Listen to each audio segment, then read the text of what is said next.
Hello my dear students, कैसे हैं आप सभी। आई होप आप सभी बहुत अच्छे होंगे। मैं हूं महिमा और मेरे साथ आज हम सॉल्व करेंगे सीबीएसई सैम्पल पेपर। सीबीएसई ने अपने सैम्पल पेपर अलॉट किए हैं। ये सैम्पल पेपर आपके नए सिलेबस के अकॉर्डिंग बनाए गए हैं। ये जो सैम्पल पेपर है आपने देखा यहाँ लिखा हुआ है क्लास 10 सेशन 2021, यानी कि सेशन 2021 के लिए स्पेशल तरीके से ये बनाया गया है, क्योंकि 2021 का सिलेबस पैटर्न चेंज कर दिया गया है। आपका सिलेबस जो है वो 30% रिड्यूस कर दिया गया है। अब जो आपका सिलेबस है वो मात्र 70% रह गया है। तो आपके 70% सिलेबस के अकॉर्डिंग ये सीबीएसई सैम्पल पेपर डिज़ाइन किया गया है। और ये जो सीबीएसई सैम्पल पेपर है इसी पर बेस्ड आपका एग्जाम आएगा, यानी कि पेपर आपने देखा मैक्सिमम मार्क्स आपके 80 मार्क्स हैं। आपका जो फाइनल एग्जामिनेशन कंडक्ट किया जाएगा वो आपका कोशिश सरकार की यही रहेगी ऑफलाइन कंडक्ट किया जाए। और एग्ज़ाम हो सकता है आपके डिले हो सकते हैं। जो एग्ज़ाम आपका मार्च में होने वाला था वो एग्ज़ाम हो सकता है आपका अप्रैल में हो या फिर मई में हो, बट एग्जाम आपके कंडक्ट किए जाएंगे, ऑफलाइन कंडक्ट किए जाएंगे। और एग्जाम पैटर्न यही वाला फॉलो होने वाला है। आपने देखा यहाँ टाइम आपको 3 आवर्स का दे रखा है, मैक्सिमम मार्क्स आपको 80 मार्क्स के दे रखे हैं। पैटर्न थोड़ा सा चेंज किया है। एग्जाम पैटर्न जो पहले आता था और सिलेबस जो पहले था उसके अकॉर्डिंग इस साल हमारा सिलेबस भी चेंज हो गया है, पैटर्न भी चेंज हो गया है। तो सीबीएसई ने डिज़ाइन सैम्पल पेपर इसीलिए किया है ताकि इससे आपको आइडिया लग जाए कि आपका फाइनल एग्जाम किस पेपर पर बेस्ड आ सकता है। तो चलिए देख लेते हैं। आपने देखा यहाँ मार्किंग स्कीम भी दे रखी है। मार्किंग स्कीम का मतलब है कि किस क्वेश्चन में कितने मार्क्स आपको दिए जाएंगे। तो यहाँ ये आंसर के साथ आपको मैं सॉल्व करवाने जा रही हूँ। आपको आइडिया लग जाएगा कि आपको एग्जाम में कैसे पेपर सॉल्व करना है, कैसे मार्क्स को अचीव करना है। अच्छा बच्चों, मैंने आपको वर्कशीट सॉल्व करवाते वक्त अक्सर करके बताया है कि बेटा देखिए ये क्वेश्चन जो है इसका आंसर मैंने 1 लाइनर बताया है। इस क्वेश्चन का, क्योंकि ये क्वेश्चन एग्जाम में हो सकता है 1 या 2 मार्क्स में आएगा, उससे ज़्यादा नहीं आएगा, तो मैंने इस हिसाब से इसका आंसर लिखवाया। कई बार मैं आपको लॉन्ग क्वेश्चंस लिखवाती थी कई पॉइंट्स में, और मैं बोलती थी कि बेटा ये क्वेश्चन जो है एग्जाम में कभी भी आएगा तो 3 या 4 मार्क्स में आएगा, इसलिए मैंने इसका आंसर जो है वो इसी के अकॉर्डिंग डिज़ाइन किया है। तो वो चीज़ आपको इस सैम्पल पेपर को करने के बाद बहुत अच्छे से समझ में आएगी कि कोई भी आंसर जो है वो छोटा या बड़ा कैसे लिखना है। तो चलिए देख लेते हैं इस सैम्पल पेपर को। सैम्पल पेपर में एग्जाम में आपके बहुत सारे क्वेश्चंस आते हैं, नियर अबाउट 36 क्वेश्चंस आएंगे। 36 क्वेश्चन हम एक बार में सॉल्व नहीं करेंगे, क्योंकि अगर मैं 36 क्वेश्चन आपको यहाँ एक बार में सॉल्व करवा देती हूँ, आप क्या होगा पूरा सैम्पल पेपर सॉल्व कर लेंगे पर आपकी समझ में कुछ नहीं आएगा। इसलिए हम इसको पार्ट्स में सॉल्व करेंगे, 3 पार्ट्स में। कितने पार्ट्स में? 3 पार्ट्स में। Part number 1, part number 2 and part number 3। ठीक है, 3 पार्ट्स में करेंगे। शॉर्ट शॉर्ट वीडियोस होंगी तो आपको इजीली समझ में आएगा, और आप एक पार्ट को 2 या 3 बार वीडियोस को देखना। उसके बाद सेकंड पार्ट पे जाना, पार्ट बी पे, और पार्ट बी को 2-3 बार देखना। फिर पार्ट सी पे जाना, पार्ट सी को 2-3 बार देखना। इससे क्या होगा, इस सैम्पल पेपर में जो भी क्वेश्चन आए वो आपको याद भी हो जाएंगे और समझ भी आ जाएंगे। तो जब ये क्वेश्चन आपको याद हो जाएंगे, आपको समझ में आ जाएंगे, आपके लिए बहुत आसानी होगी अपने एग्जाम की प्रिपरेशन करने के लिए। सीबीएसई ने अलॉट किया है तो इसके क्वेश्चंस भी इंपॉर्टेंट हैं, आप ये बात समझ सकते हैं। तो चलिए शुरू करते हैं आज का सैम्पल पेपर। हमारा सैम्पल पेपर जो है आपने यहाँ देखा, marking scheme of sample paper, sample question paper, social science है ये। ठीक है, क्लास 10th के लिए सेशन 2021 के लिए है। मैक्सिमम मार्क्स 80 मार्क्स का है, 3 आवर्स आपको दिए जाएंगे। Section A B C D 4 sections में आपका एसएसटी का पेपर डिवाइड होगा। सेक्शन ए जो है यहाँ पर आपने देखा 1 मार्क्स के 16 क्वेश्चन हैं। कितने क्वेश्चन है? 1 मार्क्स के 16 क्वेश्चन है। 1 × 16 = 16, यानी 1 मार्क्स के 16 क्वेश्चन है। तो चलिए 1 मार्क्स के 16 क्वेश्चन देख लेते हैं। आज का क्वेश्चन नंबर 1 है, identify the correct statement with regard to the action of union 1707 from the following option. आपको बोला है कि आपको करेक्ट स्टेटमेंट को आइडेंटिफाई करना है जो एक्ट आया था, द एक्ट ऑफ यूनियन 1707 के अकॉर्डिंग। तो आपको देखना है जो एक्ट आया था द एक्ट ऑफ यूनियन 1707 में क्या कहा गया था, उसके अकॉर्डिंग करेक्ट ऑप्शन सेलेक्ट करेंगे। तो आज का हमारा ऑप्शन नंबर 1 है A, the British monarchy surrendered the power of English parliament. B option कह रहा है the British parliament seized power from Ireland. Part C कहता है the formation of the United Kingdom of Great Britain. And D कहता है the British nation was formed as a result of war with Scotland and Wales. तो इसके according हमारा correct option क्या है? सी, correct option C है, यानी कि द एक्ट ऑफ यूनियन 1707 जो है वो लाई करता है the formation of the United Kingdom of Great Britain. तो ये है हमारा आंसर नंबर 1। तो इस तरीके से एग्जाम में जब ये क्वेश्चन आएगा तो करेक्ट ऑप्शन आपको टिक करना है। बात करते हैं आज के दूसरे क्वेश्चन की। बात करते हैं क्वेश्चन नंबर 2 की। Which of the following treaty reorganise Greece as an independent nation. आपको बोला गया है कि कौन सा ट्रीटी रीऑर्गेनाइज किया गया था जिससे कि ग्रीस जो है वो एक इंडिपेंडेंट नेशन बन पाया। तो नंबर ए है हमारा, ए ऑप्शन है हमारा treaty of Sevres, B option है हमारा treaty of Versailles, C option है हमारा treaty of Lausanne and D option है हमारा ट्रीटी ऑफ कॉन्स्टेंटिनोपल। तो ये हमारा करेक्ट ऑप्शन है ट्रीटी ऑफ कॉन्स्टेंटिनोपल, यानी डी ऑप्शन हमारा करेक्ट है। बात करते हैं आज के क्वेश्चन नंबर 3 की। क्वेश्चन नंबर 3 क्या कहता है हमारा? क्वेश्चन नंबर 3 है Which of the following was the reason of calling the non-corporation movement by Gandhi ji? तो आपको बोला गया है कि which of the following was the reason of calling non-corporation movement। non-corporation movement जो गांधी जी द्वारा चलाया गया था उसको क्या नाम दिया गया था? तो उसको दिया गया था number A pressure from British government, B second round table conference, C Gandhi ji's arrest and D Chaura Chauri incident. तो answer is Chaura Chauri incident, यानी ऑप्शन डी। बात करते हैं आज के क्वेश्चन नंबर 4 की। क्वेश्चन नंबर 4 कहता है फिल इन द ब्लैंक्स। आपको फिल इन द ब्लैंक्स को फिल करना है। बिजनेस प्रोसेसर आउटसोर्सिंग यानी BPO is an example of dash industry in India. तो डैश में आएगा आपका इंफॉर्मेशन टेक्नोलॉजी। बात करते हैं इसके सेकेंड पार्ट की। इसका सेकेंड पार्ट है green revolution was helped for dash industry to expand in different parts of India. तो ये है हमारा फर्टिलाइजर। यहाँ पर आपको दे रखा है और बीच में आपने देखा और लगा रखा है, इसका मतलब या तो आपको ये अटेंड करना है या फिर ये, इन दोनों में से कोई एक करना है। बात करते हैं आज के 5th पॉइंट की।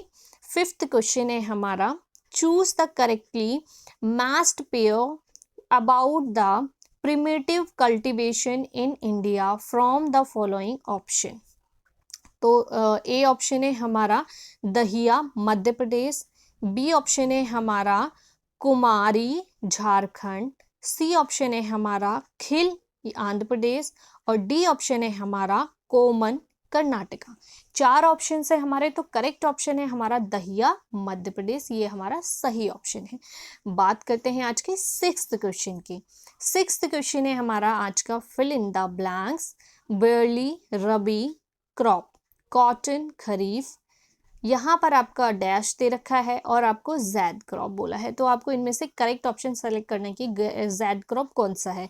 Wheat, mustard, soybean and cucumber. तो जैद क्रॉप हमारा कौन सा है? कुकुम्बर, यानी कि ऑप्शन डी। बात करते हैं आज के क्वेश्चन नंबर 7 की। क्वेश्चन नंबर 7 है हमारा identify the soil with the help of following features. आपको कुछ फीचर्स दे रखे हैं यहाँ पर, इन फीचर्स को पढ़ना है और आइडेंटिफाई करना है कि ये कौन सा सॉइल है। तो पहला फीचर आपको दे रखा है red to brown in colour. जो कलर है इस सॉइल का वो या तो रेड या थोड़ा थोड़ा ब्राउन होता है। Number 2 Sandy in texture and सेलाइन in water. कैसा होता है? टेक्सचर में सैंडी होता है और सेलाइन इन नेचर, नेचर में सेलाइन होता है। और नंबर सी इसका 3rd पॉइंट है लैक्स ह्यूमस एंड मॉइस्चर। इसमें मॉइस्चर की कमी होती है और ह्यूमस की कमी होती है। तो ह्यूमस और मॉइस्चर की कमी होती है। ये कौन सा सॉइल है? तो ये है हमारा एरिड सॉइल। कौन सा सॉइल है हमारा? Arid soil. बात करते हैं आज के क्वेश्चन नंबर 8 की। क्वेश्चन नंबर 8 है a type of millet rich in iron calcium and micronutrients and roughage is. आपको बोला गया है वो कौन सा मिलेट है जिसमें आयरन भी होता है, कैल्शियम भी होता है और माइक्रो न्यूट्रिएंट्स होते हैं, रफेज भी होता है। तो इनमें से आपको बताना है वो कौन सा मिलेट है। तो नंबर 1 है आपका बाजरा, राजमा, ज्वार एंड रागी। तो करेक्ट ऑप्शन इज रागी, यानी कि रागी वो हमारा मिलेट है जिसमें ये सभी गुण पाए जाते हैं। बात करते हैं आज के क्वेश्चन नंबर 9 की।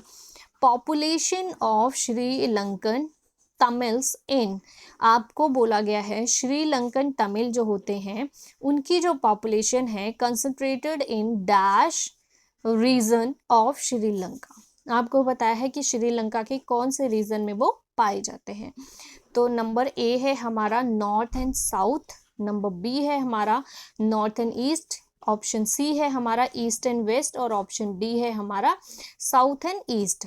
तो इसका करेक्ट ऑप्शन है नॉर्थ एंड ईस्ट, यानी नॉर्थ एंड ईस्ट पार्ट में ये पॉपुलेशन पाई जाती है। बात करते हैं क्वेश्चन नंबर 10 की। क्वेश्चन नंबर 10 है हमारा डिफाइन। आपको डिफाइन करना है इस वर्ड को, तो हम इसके डिफाइन देख लेते हैं। इसकी करेक्ट डिफाइन क्या, आपको यहाँ भी और दे रखा है, और का मतलब है या तो आपको ये डेफिनेशन लिखनी है या तो आपको ये डेफिनेशन लिखनी है, दोनों में से कोई एक डेफिनेशन लिखनी है। तो एग्जाम में जहाँ भी और लगा होगा उसका मतलब आपको समझना है कि दोनों में से कोई एक करना है। तो आपको यहाँ पे एक डेफिनेशन देखनी है, यानी एग्जाम में एक डेफिनेशन लिखनी है। चलिए देख लेते हैं पहली डेफिनेशन क्या कहती है। A belief that majority community should be able to rule a country in whichever way it wants by disregarding the wishes and needs of the minority। तो ये है इसके डेफिनेशन। बात करते हैं हम दूसरी डेफिनेशन की। तो a social division based on shared culture, people belonging to same ethnic group believes in their common descent। तो ये हमारी दो डेफिनेशंस हैं, आपको दोनों में से कोई एक डेफिनेशन करनी है। ठीक है, अब हम बात करते हैं हमारे आज के क्वेश्चन नंबर 11 की। क्वेश्चन नंबर 11 है विच एडमिनिस्ट्रेटिव अथॉरिटी, आपको बताना है कि इनमें से कौन सी एडमिनिस्ट्रेटिव अथॉरिटी हैं जो लैगलाइज करती हैं रेसिड्यूरी सब्जेक्ट को। तो आपको बताना है, इसका आंसर है यूनियन और सेंटर। और में मतलब सेकंड क्वेश्चन है, तो आपको या तो ये क्वेश्चन अटेंड करना है या ये, यानी क्वेश्चन 11 में दो क्वेश्चन है, आपको एक अटेंड करना है। Which administrative authority legislate the union list, तो यूनियन एंड सेंटर। तो ये इनके आंसर्स हो गए। अब हम आते हैं क्वेश्चन नंबर 12 पे, जो कि देखने में बहुत बड़ा लग रहा है पर आंसर इसका बहुत छोटा सा है। क्वेश्चन को सिर्फ अंडरस्टैंड करना है ध्यान से, तो आपका करेक्ट ऑप्शन आपको बहुत आसानी से मिल जाएगा। बात करते हैं क्वेश्चन नंबर 12 की। Read the given data and find out which country has most equitable distribution of income। तो यहाँ पे दे रखा है monthly income of citizens in 4 countries in 2018। आपको बोला है कि हर महीने की मंथली इनकम सिटीजन्स की कितनी है 4 कंट्रीज की 2018 की, वो आपको दे रखा है। आपको कंट्रीज यहाँ पे दे रखी हैं, कंट्री ए, बी, सी और डी, 4 कंट्रीज यहाँ पे दे रखी हैं। और यहाँ पे सिटीजन्स आपको दिए गए हैं, citizen 1, citizen second, third, fourth, fifth, और यहाँ पर इसका एवरेज निकाला गया है। अब आपको यहाँ पे सिटीजन्स भी मेंशन किए गए हैं जिसको आपने ध्यान से स्टडी करना है, इस पर बेस्ड आपको आंसर देना है। अब आपसे क्वेश्चन क्या पूछा गया, एक बार फिर से क्वेश्चन देख लेते हैं। Read the given data and find out the country has most equitable distribution of income. वो कौन सी कंट्री है जहाँ पर सबसे ज़्यादा इक्विटेबल डिस्ट्रीब्यूशन ऑफ इनकम रहा है। तो यहाँ पे ऑप्शन दे रखा है, option A country A, country B, country C and country D. Correct option है कंट्री ए। बात करते हैं क्वेश्चन नंबर 13 की। क्वेश्चन नंबर 13 क्या कहता है, read the information given below and select the correct option. आपको क्या करना है कि पहले जो इन्फॉर्मेशन दी है उसको रीड करना है और उसके बाद करेक्ट ऑप्शन को सेलेक्ट करना है। तो देख लेते हैं इन्फॉर्मेशन क्या दी गई है। इन्फॉर्मेशन दी गई है Mohan is an agriculture labourer. Mohan जो है वो एक किसान है, एक लेबर है, किसान की तरह जो खेतों में काम करता है। There are several month in a year when he has no work and needs credit to meet his daily expenses। साल में कई महीने ऐसे होते हैं जब उसके पास कोई काम नहीं होता है और उसको आवश्यकता होती है पैसों की, तो उसको लोन लेना पड़ता है, यानी कि need credit to daily expenses, अपने रोजाना के खर्चों के लिए उसको क्रेडिट की आवश्यकता होती है। He depends upon his employer and land owner of for credit who charges an interest rate of 5% per month.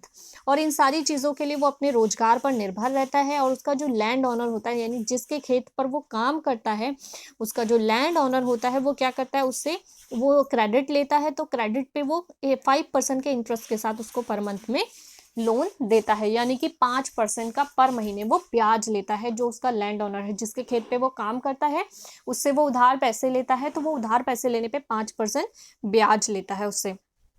Mohan repay the money by working.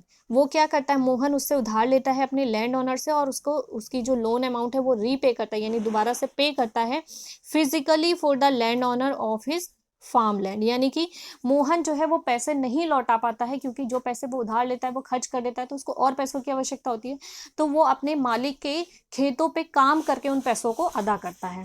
ठीक है, तो ओवर द ईयर हिज डेप्ट विल, आपको बोला है कि उसका जो डेप्ट है वो कितना होगा, कैसे होगा, वो आपको बताना है। तो देख लेते हैं। ऑप्शन ए हमें बोला है increase because of increasing interest and non payment of monthly amount. उसमें बोला है कि उसका जो इंटरेस्ट, उसका जो अमाउंट है रीपे करने का, अगर आप किसी से लोन लेते हो इंटरेस्ट के साथ, तो क्या होता है, अगर आपने 100 रुपये लोन लिया है और उस पर 5% का इंटरेस्ट है, तो वो अगले महीने क्या होगा, 105 रुपये, हर महीने उस पर 5-5 रुपये बढ़ते जाएंगे ना। तो इस तरीके से वो पैसे जितने आपको चुकाने वो तो चुकाने, उसके साथ इंटरेस्ट भी आपका हर महीने बढ़ता जाएगा, तो इसलिए increase, because of increasing interest, हर महीने उसका इंटरेस्ट इंक्रीज हो जाएगा। And non payment of monthly amount, और जो मंथली अमाउंट है वो तो वो पे नहीं कर पा रहा है, दोबारा वापस नहीं कर पा रहा है, साथ में उसका इंटरेस्ट बढ़ रहा है, तो उसका पैसा भी बढ़ता रहेगा, यानी कि वो पैसा वापस ही नहीं कर पाएगा, काम वहां पे हमेशा करता रहेगा। बी ऑप्शन कहता है रिमेन कांस्टेंट, यानी कि बराबर रहेगा।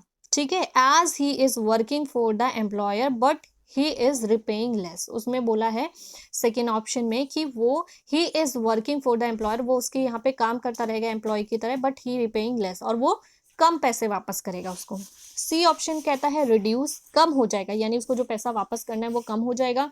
As amount equivalent to his salary is being counted as monthly repayment. उसने बोला कि जो अमाउंट उसने लोन लिया है वो उसकी सैलरी के बराबर है, इसलिए जो उसका पैसे करने का, वापस करने का जो मतलब मंथली रिपेमेंट उसका हो जाएगा, मतलब हर महीने उसकी जो सैलरी है वो कट जाएगी, जिससे कि उसका पैसा वापस हो जाएगा और उसके ऊपर कोई उधार नहीं रहेगा, यानी उधार कम हो जाएगा उसका। और डी ऑप्शन कहता है बी टोटली रीपेड, उसका सारा पैसा जो है वो क्या हो जाएगा, रीपेड हो जाएगा, as he is repaying the डेप्ट in the form of physical labour. वो फिजिकल लेबर बन के वहाँ काम करेगा, जिससे कि उसका सारा डेप्ट जो है वो रीपे हो जाएगा। तो इसका करेक्ट ऑप्शन है ए ऑप्शन हमारा करेक्ट है, इंक्रीज, क्योंकि वो हर महीने जब काम करेगा, सपोज उसने लोन लिया है 100 रुपये का और उसकी सैलरी है 50 रुपये, एक महीने अगर वो काम करेगा तो उसकी सैलरी कितनी बनी, 50 रुपये, लेकिन उसको अपने घर के खर्चे के लिए कुछ पैसे अपनी सैलरी के लेने पड़ेंगे, वो पूरी सैलरी तो नहीं कटवा सकता ना। तो अब उसने 50 रुपये में से, सोच लीजिए कि उसने 25 रुपये ले लिए, ठीक है, और 25 उसने कटवा दिए, तो 4 महीने में वो 100 रुपये का लोन कटवाएगा। जब तक उसका लोन खत्म होगा तब तक उसका इंटरेस्ट भी उतना ही रुपये हो जाएगा, तो वो इंटरेस्ट फिर भरेगा कई महीनों तक। तो इस तरीके से उसका जो पैसा है वो हर महीने, जो रिटर्न रीपे करने का अमाउंट है वो हर महीने बढ़ता रहेगा, इसलिए इंक्रीज। अब हम बात करते हैं और वाले ऑप्शन की, यानी क्वेश्चन नंबर 13 का सेकेंड ऑप्शन जो और में दे रखा है ये है, most of the agricultural labour like Mohan depend upon loans from informal sector, which of the following statement about the sector is correct. आपको बोला गया है कि most of the agriculture labour, ज़्यादातर जो एग्रीकल्चर लेबर होते हैं वो कैसे होते हैं, लाइक मोहन, जैसे कि मोहन है, डिपेंड अपॉन द लोन्स, ये ज़्यादातर लोन पर डिपेंड करते हैं, यानी कि ज़्यादातर जो किसान, ऐसे किसान होते हैं जिनके पास स्वयं की ज़मीन नहीं होती और दूसरों की ज़मीनों पे एज अ लेबर वो काम करते हैं, वो अपने बड़े खर्चों के लिए ज़्यादातर लोन पे डिपेंड करते हैं। एंड इनफॉर्मल सेक्टर, और ये अपने लोन कहाँ से लेते हैं, इनफॉर्मल सेक्टर से लेते हैं। विच of the following statement about this sector is correct, इस सेक्टर के बारे में कौन सा स्टेटमेंट जो है वो करेक्ट है। तो section A, sorry option A जो है हमारा, there are government bodies to supervise informal sectors, उन्होंने बोला कि जो गवर्नमेंट बॉडीज होती हैं वो क्या करती हैं, सुपरवाइज करती हैं इनफॉर्मल सेक्टर्स को। ऑप्शन बी हमारा है money landers ask for the reasonable rate of interest, जो मनी लैंडर्स होते हैं वो उनको रीजनेबल रेट ऑफ इंटरेस्ट पे लोन प्रोवाइड करने के लिए तैयार होते हैं।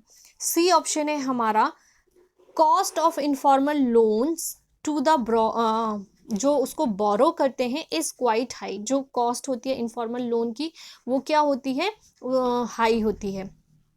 अब हम बात करते हैं डी की, money lenders use fair means to get their money back, money lenders जो होते हैं वो फेयर मीन्स रिएक्ट करते हैं ताकि वो अपने पैसों को वापस कर सकें। तो इसका करेक्ट ऑप्शन है सी ऑप्शन करेक्ट है इसका, cost of informal loan to the borrower is quite high, जो कॉस्ट होती है इनफॉर्मल लोन्स की वो बहुत हाई हो जाती है, क्योंकि ये जो इनफॉर्मल लोन्स होते हैं वो किससे लिए जाते हैं, जो उनके गांव में जमींदार या किसान जो ज़्यादा पैसे वाले किसान होते हैं ये लोग, क्योंकि ये लोग ज़्यादा इंटरेस्ट चार्ज करते हैं।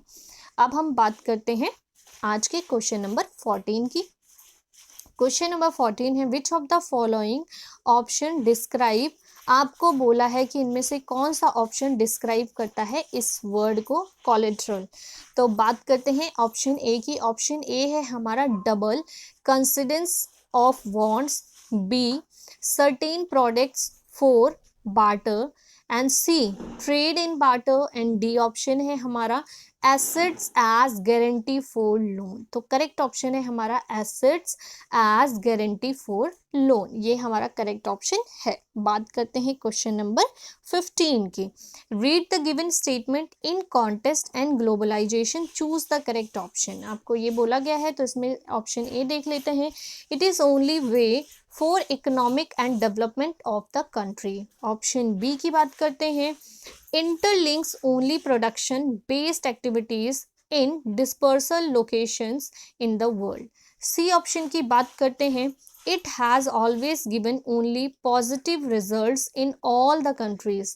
and डी ऑप्शन की बात करते हैं, leads to spread of technology, culture and diseases from region to another। तो ये इसका करेक्ट ऑप्शन है हमारा डी ऑप्शन कहता है leads to spread of technology, culture and diseases from region to another, यानी एक रीजन से दूसरे रीजन तक ये चीज़ें स्प्रेड आउट होती हैं, क्या, टेक्नोलॉजी, कल्चर एंड डिजीजेस। तो बात हम करते हैं आज के 16 क्वेश्चन की, जो आज हमारा 1 मार्कर का लास्ट क्वेश्चन है और हमारे सेक्शन ए का लास्ट क्वेश्चन है। सेक्शन ए जो है आपका 1 मार्क्स का है, जिसमें आपको 16 क्वेश्चन दिए जाएंगे 1 मार्क्स के, ठीक है। ऑप्शनल वाले होंगे जिसमें आपको 4 ऑप्शन दिए जाएंगे, इसमें कुछ डिफाइन वाले भी होंगे, 1 लाइनर डिफाइन वाले क्वेश्चंस होंगे, तो हो सकता है उसमें आपको डिफाइन लिखने पड़े। ज़्यादातर इसमें ऑप्शनल क्वेश्चंस होंगे जिसमें आपको 4 में से कोई एक ऑप्शन सेलेक्ट करना है। तो सेक्शन ए हमारा 16 क्वेश्चन का 1 मार्कर क्वेश्चन होगा, जिसका आज लास्ट क्वेश्चन देख लेते हैं।